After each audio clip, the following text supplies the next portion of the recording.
célèbre depuis les années 1990, avec des tubes comme Zombie, Juste My Imagination ou Animal Instinct, le groupe a vendu plus de 40 millions d'albums.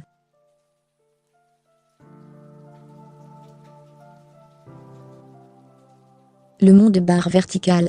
Mise à jour, elle était à Londres pour une courte session d'enregistrement, a précisé son agent, Lindsay Holm Publicity, dans un communiqué.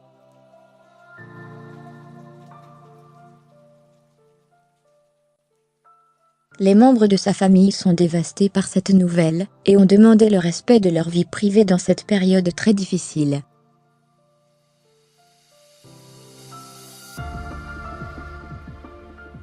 Fermez les guillemets. Interrogée par l'agence France Presse, AFP, la police londonienne a indiqué qu'elle enquêtait sur la mort soudaine d'une femme d'une quarantaine d'années retrouvée inanimée après 10 heures dans un hôtel du centre de Londres, sans confirmer l'identité de la victime.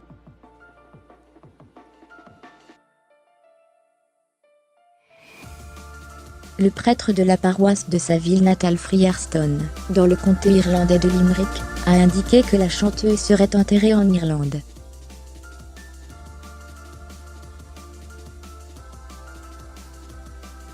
James Walton a précisé à l'agence britannique Press Association que sa famille était dévastée et bouleversée.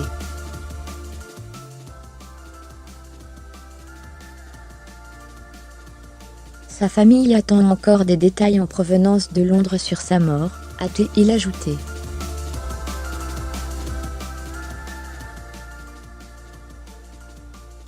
Il est prévu qu'elle soit enterrée ici, chez elle. La date dépendra du moment où le corps est remis à sa famille.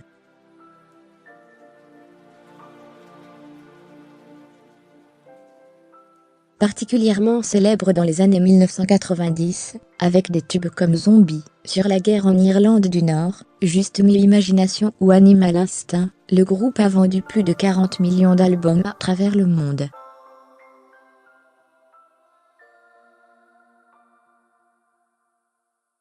L'album Nonito Argus était classé numéro 1 en Australie, en France et en Allemagne et numéro 6 aux États-Unis.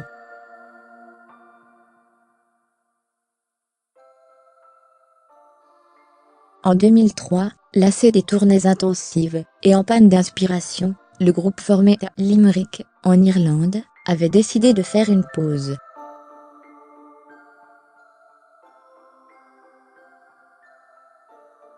En 2003, mon fils avait 5 ans, ma fille 2 ans, et je les emmenais sur la route avec nous.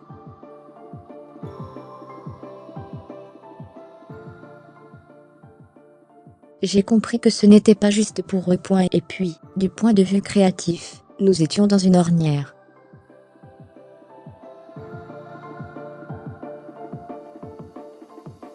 Nous avions besoin d'une pause, racontait Delore O'Riordan à l'AFP en 2012. La chanteuse avait alors tenté une carrière solo, avec un premier album, Are You Listening, sorti en France en 2007.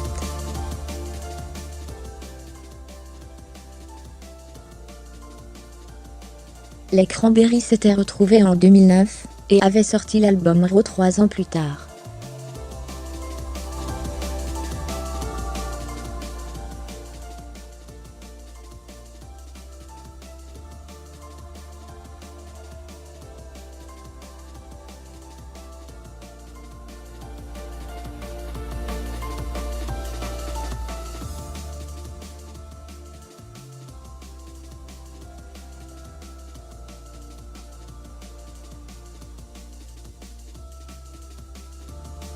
Le dernier album du groupe, Something Else, est sorti en 2017. Ils avaient dû annuler plusieurs concerts, évoquant alors les problèmes de dos de la chanteuse.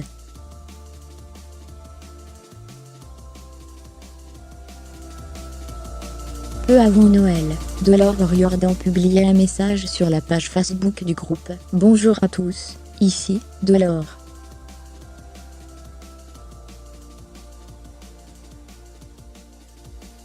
Je me sens bien, écrivait-elle, disant avoir fait son premier concert depuis des mois ce week-end.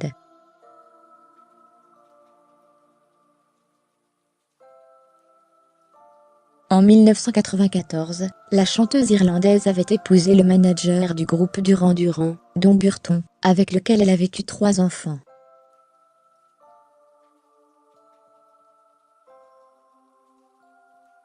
Le couple s'était séparé en 2014 après 20 ans de vie commune.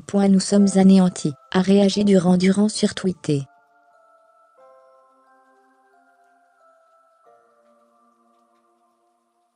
Le groupe irlandais Kodaline s'est dit absolument choqué, tandis que les hommages affluaient.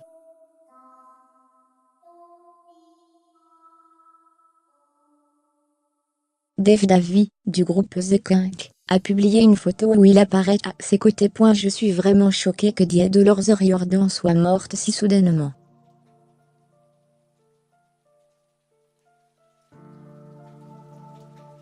Je lui ai parlé quelques semaines avant Noël, et elle semblait heureuse et en forme. Nous avons même parlé d'écrire, peut-être quelques chansons ensemble.